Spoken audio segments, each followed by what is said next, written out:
I'm Jezreel Daet, 33 years old. I own House of Dark Clothing and Printing. And this is my wife, Melody Daet. 37 years old. Siya yung ka-helper ko dito sa printing namin. Ang nature ng business namin, more on printing. Involved kami sa mga pintura, sa damit. Usually kami lang ang gumagawa mag-asawa. Establish namin yung printing namin since 2011 till now, nag-work naman.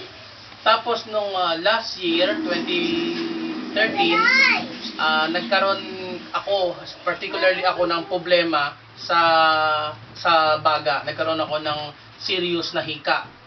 Dahil nga doon sa nature ng business namin. Kasi nga nagtatatak, involved ko sa mga pintura, na-inhale mo yung pintura. Tapos yung asawa ko, although hindi naman siya nagkasakit, nagkaroon siya ng mga rashes, nagkaroon siya ng dry skin na inisip namin doon din na nakuha dahil sa printing.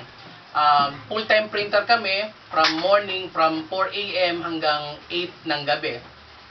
Tapos last year, nagkasakit ako na naka-hopeless na talaga ako kasi nga sobrang yung hika ko, napakaseryoso, napatigil ako sa trabaho, yung mga helper ko, yung mga tauhan ko, hanggang sa nagsiwala kasi nga hindi na kami makapag-operate. Hanggang sa may nag-offer sa akin na itry ko nga yung DXN product, particularly yung nag-start ako dun sa kape ng DXN, na naramdaman ko naman sarili ko na nakatulong. Tapos yung lalo pa nung tinake ko yung RGGL, yung capsule, yung RG tsaka GL. Wala talaga akong knowledge sa product ng DXN. Kumbaga napaka-hopeless ko lang talaga kasi nung last year, 2013, dying na talaga ako. Ang sama na ng pakiramdam ko noon. Hanggang sa may nag-offer nga sa akin ng RGGL na tinake ko, hanggang ngayon tinitake ko. Ang masasabi ko sa produkto, dagdag lakas. Hindi na bumabalik yung sakit ko. Tapos yung pagod, hindi ka masyadong makakaramdam ng pagod. Tapos yung sa sakit ko, nahika, absolutely nawala. Yung asawa ko naman, meron din siyang mga testimony, lalo na doon sa kape. Kaya, anong epekto sa'yo ng kape? Yung sa kasi, sa dating brand ko, pag umiinom ako ng kape, pag kinabukasan iba na yung ng ihi ko, parang may amoy, ganun. Tsaka parang gumaganon yung dibdib ko, kumakabog.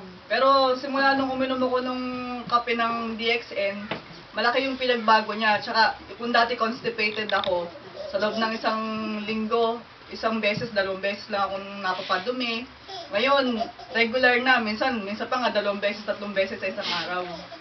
Kaya okay talaga yung epekto nung iniinom ko na kape. One thing pa doon sa kape na tinitake namin, compare doon sa mga commercial na kape, pag uminom ka ng kape na commercial, mahapdi sa sikmura. Pero yung kape ng DXN, swabe lang, nakaka-relax, katawan, isip, tapos matutulog ka, gusto mo ng pampahimbing ng tulog, kape ka, tapos sobrang relax. Tapos, ang talagang pinagpapasalamat ko talaga, nag-take ako ng RGGL, yung gamot ng RGGL, yung capsule. Wala akong idea talaga kung anong pwedeng mangyari sa akin noon. Pero nung tinake ko, absolutely nawala. Nawala talaga yung hika ko. Nakapagpatuloy ako ng gawa namin. Kami mag-asawa lang. Ako yung nagtatak, siya yung helper ko. Hanggang ngayon, tingin ko, malaking bagay. Very thankful talaga kami sa produkto ng RGGL. Actually, sa ngayon, yung mga anak ko, dahil nga proven na yung product ng DXN, bumili na rin kami nung parang tsokolate na produkto ng parang counter sa bata. Yung tsokolate na tinitimpla, pinatitake ko sa mga bata. Kasi tingin ko may epekto rin, maganda rin yung epekto sa mga bata. Kaya simula last year hanggang ngayon, at tingin ko sa mga susunod pang araw at taon, siguro DXN, pagpapatuloy namin ang paggamit ng produkto.